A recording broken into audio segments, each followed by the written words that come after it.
G'day everyone, it's Engelo Rumora here. I'm your favorite Australian and the real estate dingo bringing you another blog. And the question today is this: should you buy a property that has back taxes? Let's get it started. Okay guys, I want to start this blog with a saying, and it goes like this: there is nothing wrong with any piece of real estate as long as the price is right. Let me repeat that for you. There is nothing wrong with any piece of real estate as long as the price is right. Now, you've probably heard me say this many times in other blogs, but I'm going to reiterate it for you guys because I want to reinforce the message. Guys, real estate is a long-term play. It's going to take 5, 10, or 15 years to get you to where you really need to be, okay? And not just that, you need to find the right people. So forget about the stats, forget about the demographics. Start with the people first. Build trust and relationships with the right people that are going to truly have your best interests at heart and that understand that it takes 5, 10, or 15 years to get to where you need to be and where they need to be, right? I believe that success in business is about delayed gratification. It's about planting the seed now and reaping the harvest later, okay? Those are the types of people that you want to surround yourself with. So now that we've got the people factor out of the way, this is another thing that I need you to do before I get into the nitty-gritty of this blog, and that is this. Pick a few zip codes in whatever area it is and truly become a local expert on whatever the hell is happening in that area.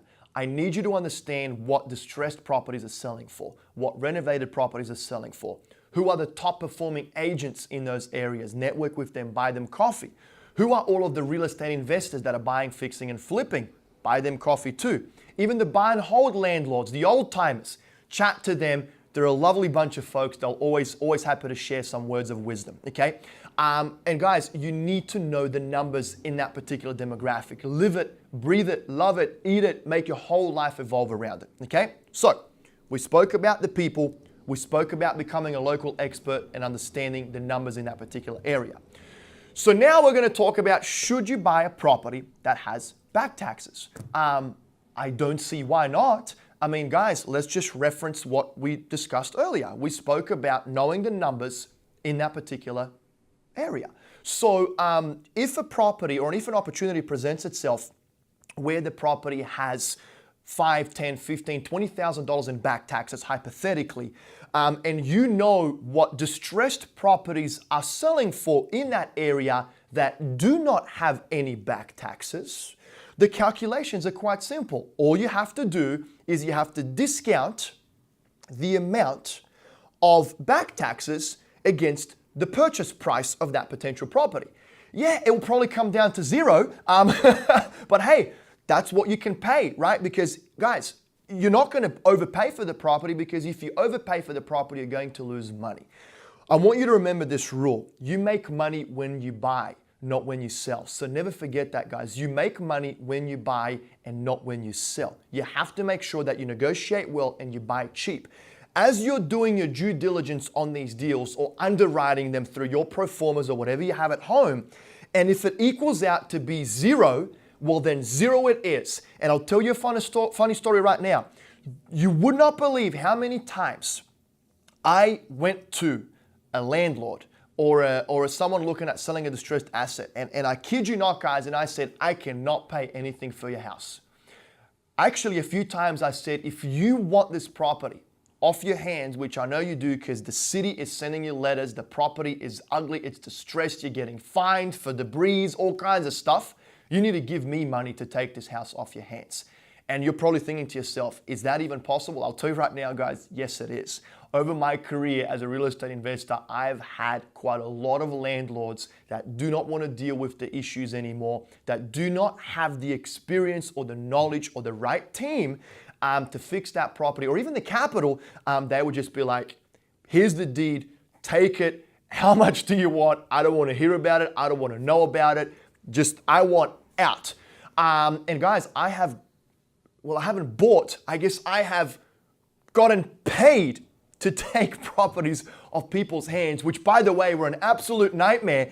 And if I could do the deal again, I wouldn't even accept their payment because those deals did not end up going in my favor, unfortunately.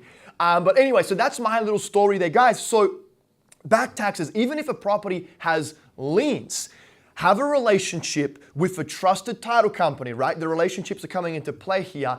Give them the address, pay them a couple $100 and say, hey, can you pull the records on this property? I want to see how much the liens are on the property. Then when you do your pro forma and you do your calculations, if you can discount the amount owing on those liens or on the back taxes against what the prospect purchase price is going to be, and if you can come to an agreement with that seller, you do the deal, because it pretty much makes no difference to you.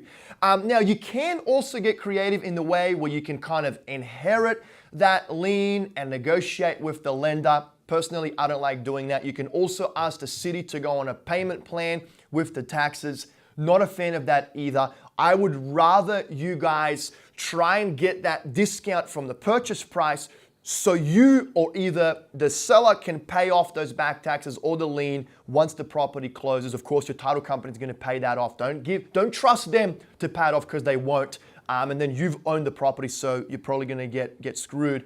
So don't do that. All right, I'm going to shut up now.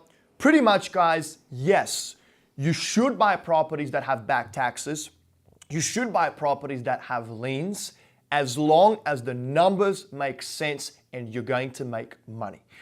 So guys, that's pretty much it. Hey, I'd love to hear from you. I've actually gotten quite a few emails from folks asking me on advice about buying notes. Don't know much about that, so I'd love to hear from someone that's maybe that specializes in buying notes and how they go about that. So please comment below. Let me know if you ever got anyone to pay you to take their house off their hands. That's pretty much it, guys. Thanks for listening. I'm Engelo Rumora. I'm your favorite Australian and the real estate dingo. I'll catch you in the next vlog.